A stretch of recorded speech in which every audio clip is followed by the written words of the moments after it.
एक बार महर्षि दयानंद सरस्वती जी के सामने एक महिला आती है और उनसे कहती है कि मुझे आप जैसा पुत्र चाहिए, मुझे आपके साथ संबंध बनाना है। तो महर्षि कहते हैं कि माता, आपको मेरे जैसा पुत्र चाहिए, ये बात ठीक है, लेकिन आप मेरे से पुत्र की इच्छा ना रखें, आप मुझे ही अपना पुत्र मान लें। और दोस्तों, जब कोई परम ब्रह्मचारी, परम तेजस्वी, बलवान व्यक्ति इस तरह के शब्द कहता है तो सामने वाले इंसान के अंदर भी उसका गहरा प्रभाव पड़ता है। सिद्ध महापुरुष जिनके अंदर भोग की इच्छा ही नहीं उठी, जबकि सामने से उनको इसका प्रस्ताव मिला, ऐसी परिस्थिति बनी, तब भी उन्होंने अपना ब्रह्मचर्य नहीं टूटने दिया। इस लेवल का कंट्रोल होता है उनमें। अब मेरा सवाल आपसे है मित्र, अगर आपके सामने ऐसा सिचुएशन आ जाए तो क्या आप एक सिद्ध पुरुष की तरह उनके लिए माँ या बहन की दृष्टि रख पाएंगे? सोचना इसके बारे में, क्योंकि इससे आप ठीक अंदाजा लगा पाएंगे कि आपका ब्रह्मचर्य कितना मजबूत है। सिद्ध पुरुष के बाद अगले स्थान पर है साधक।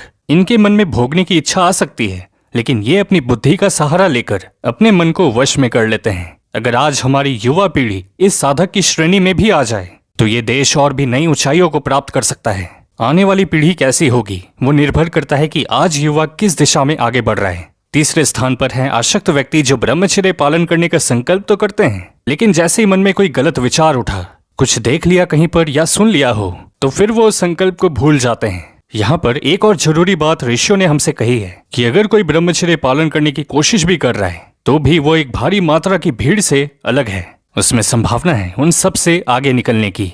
और सबसे आखिरी स्थान पर आते हैं भ्रष्ट, ऐसे व्यक्ति जिन्हें अपनी चरित्र की कोई परवाह नहीं, जो अंग प्रदर्शन करके युवाओं को भटकाते हैं अपने स्वार्थ के लिए। वो जिन्हें भोग के अलावा कुछ और नहीं दिखता, जो इस उद्देश्य के साथ वैलेंटाइंस डे मनाते हैं कि कैसे भी करके मेरी वासना तृप्त हो। आज के समय में अगर गर्लफ्रेंड बॉयफ्रेंड में से कोई एक भी कह दे कि आज के बाद हम कोई अश्लील बातें नहीं करेंगे, अभी कोई शारीरिक संबंध नहीं होगा, तो 99% चांस है कि उनका सारा आकर्षण खत्म हो जाएगा, कनेक्शन टूटने लगेगा। लड़का या लड़की दूसरे किसी इंसान को ढूंढेंगे, क्योंकि मन तो कभी तृप्त नहीं होता, इच्छा समाप्त नहीं होती। देखिए, हर कोई अखंड ब्रह्मचारी नहीं बन सकता, लेकिन हो यह सकता है कि आप विवाह से पहले तक एक साधक की तरह जी सकते हैं, और फिर जब विवाह हो जाए तो उसके बाद संपर्क बनाने में कोई बाधा नहीं है। हमारे यहाँ के गुरुकुल में एक ब्रह्मचारी लड़कों से कहते हैं कि जब भी आशिकी में ध्यान जाता हो तो उससे जो हानि हो सकती है उसके बारे में सोचो।